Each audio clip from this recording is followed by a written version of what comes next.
Il-Prim Ministru Robert Abela jinsab fil-kapitali Libjana Tripli fejn kellu laqa bilaterali mal-Prim Ministru Libjan Abdul Hamid Bejba. Wara din il-laqa, Malta u Libja iffirmaw l-estensjoni ta' ftehim li jiġġieled l-immigrazzjoni illegali għal 3 snin oħra. F'konferenza l-aħbarijiet, il-Prim Ministru Abela sostna l-immigrazzjoni parti minn diskussjoni ferm aktar profonda dwar relazzjonijiet strateġiċi importanti bejn l-Ewropa u pajjiżi fl-Afrika ta' fuq bħal Libja.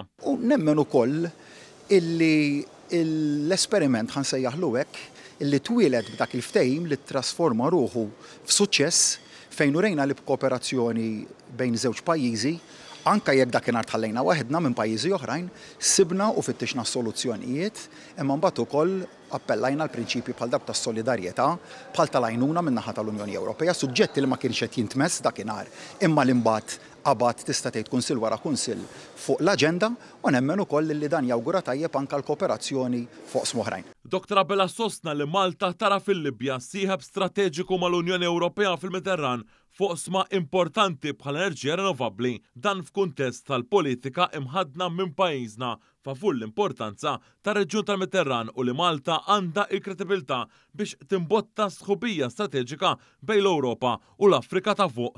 Malta urid biċċar dan kemm bl-argument favur Kummissarju Ewropew għall-Mediterran u anke meta issa l-oħra fil-laqgħa tal-Med9 f'pajjiżna ġie sostnut li l-Mediterran ikun ċentru ta' enerġija nadifa.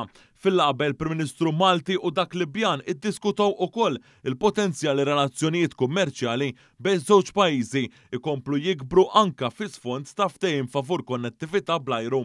Dr. Abela qal li r-relazzjonijiet mal-Libja huma iffukati fuq il-ħolqien ta' opportunitajiet anke fuq sma oħra bħal marittimu fuq il-kummerċ. Dr. Abela qal li Malta sta tkompli tiffaċilita u sservi ta' ċentru għall-loġistika bejn l-Ewropa u l-Afrika ta' fuq. Hawn semma kif pajjiżna għandu portijiet attrezzati biex iservu ta' pont kummerċjali bejn żewġ kontinenti. Il-Prim Ministru Malti innota wkoll li pajjiżna qed jara fl-importanza l-kooperazzjoni strateġika mal-Gvern Libjan dwar l-immigrazzjoni.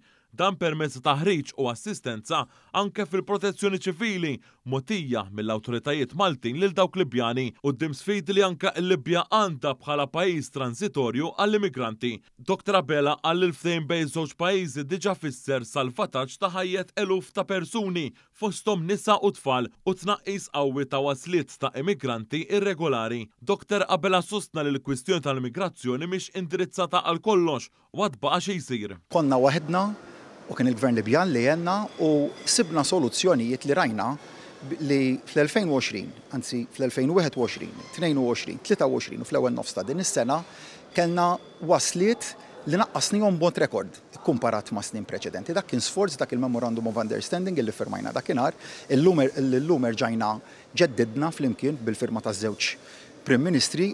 Jakkumpanjaw lill-Prim Ministru Robert Abela fil-laqat fi Tripli hemm il-Ministri Clint Camilleri u Byron Camilleri, is-Segretarju tal-Kabinet Ryan Spanjol u l-Kap tas-Segretarjat fih dan l-Uffiċċju tal-Prim Ministru Mark Mallija.